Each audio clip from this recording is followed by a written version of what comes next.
The nerve of some people is thicker than a triple-decker burger. Meet the HOA Karen sisters, who thought my Tesla was their golden ticket to a quick buck while I was halfway across the globe. It all started when I, Ethan Caldwell, took a 6-month contract in Singapore for work. My pride and joy, a cherry-red Tesla Model S, sat quietly in my driveway back in Oak Ridge Estates, a tidy little neighborhood in suburban Ohio. I'd paid my HOA dues, mowed my lawn, and even asked my neighbor, Tom, to keep an eye on things. Everything was squared away, or so I thought.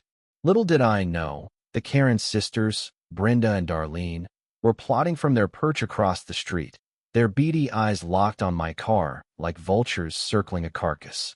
Brenda and Darlene weren't just nosy neighbors.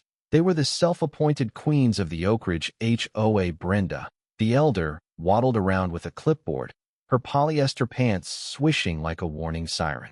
Darlene, her younger shadow, followed close behind, her perm a helmet of curls that hadn't budged since 1985.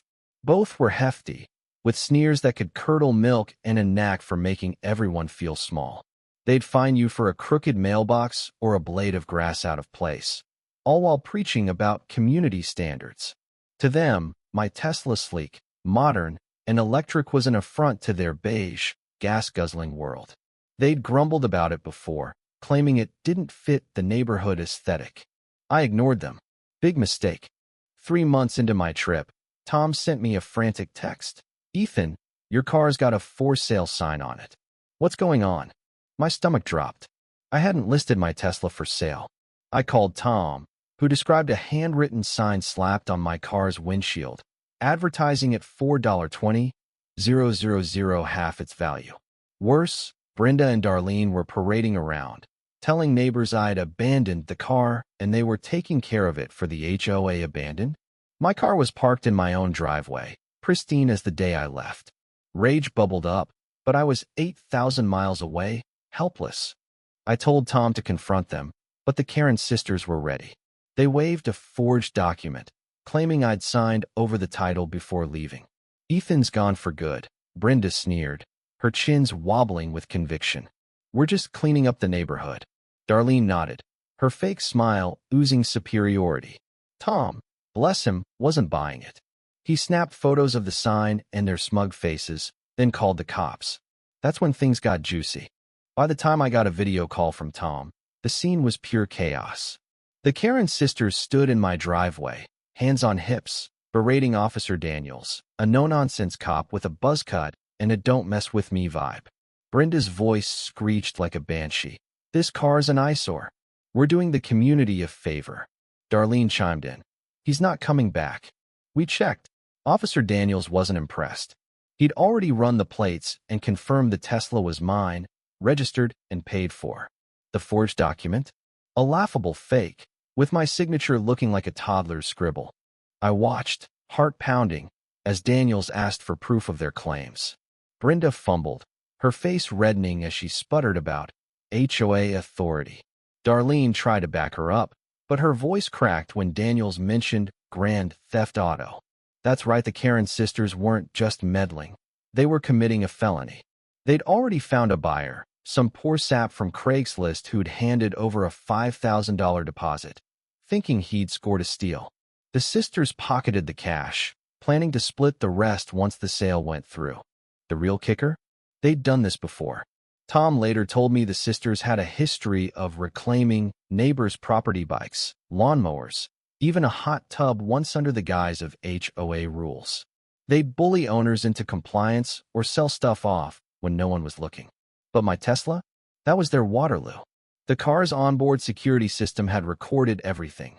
Brenda slapping the sign on, Darlene snapping selfies with the car, even their buyer doing a test drive while they cackled about their genius plan.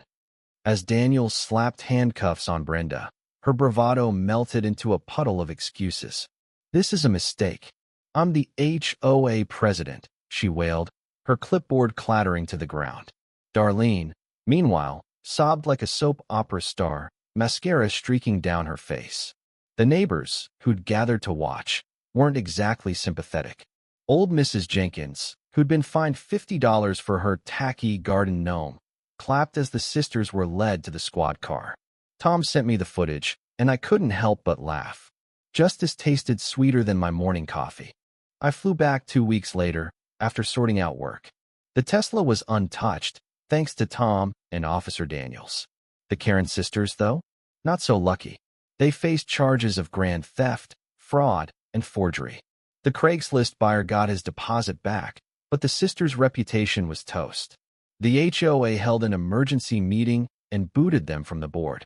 Neighbors spilled tea about years of their bullying fines for kids' chalk drawings, threats over holiday lights. The sisters' reign of terror was over. I went to their court hearing, mostly out of curiosity. Brenda tried to play the victim, claiming she was protecting property values. Darlene just stared at the floor, her perm wilting under the courtroom's harsh lights. The judge wasn't having it. He sentenced them to 3 years probation, community service, and a hefty fine they'd probably be paying off for years. As they shuffled out, Brenda shot me a glare, but it lacked her usual venom. She looked small, deflated like a balloon after a kid's party. Back home, I parked my Tesla proudly in the driveway, no longer worried about the HOA's wrath. The neighbors threw a block party to celebrate, and Mrs. Jenkins brought her gnome out of hiding. We laughed, ate, and toasted to new beginnings. The Karen sisters moved away a month later, their house sold to a young couple who actually waved hello. Oak Ridge felt lighter, like a storm had passed. The lesson? Greed and arrogance can blind you, but the truth has a way of catching up. The Karen sisters thought they could bully their way to a payday, but they underestimated the power of a tight-knit community and a Tesla security system. Karma doesn't just knock, it kicks the door down. The end.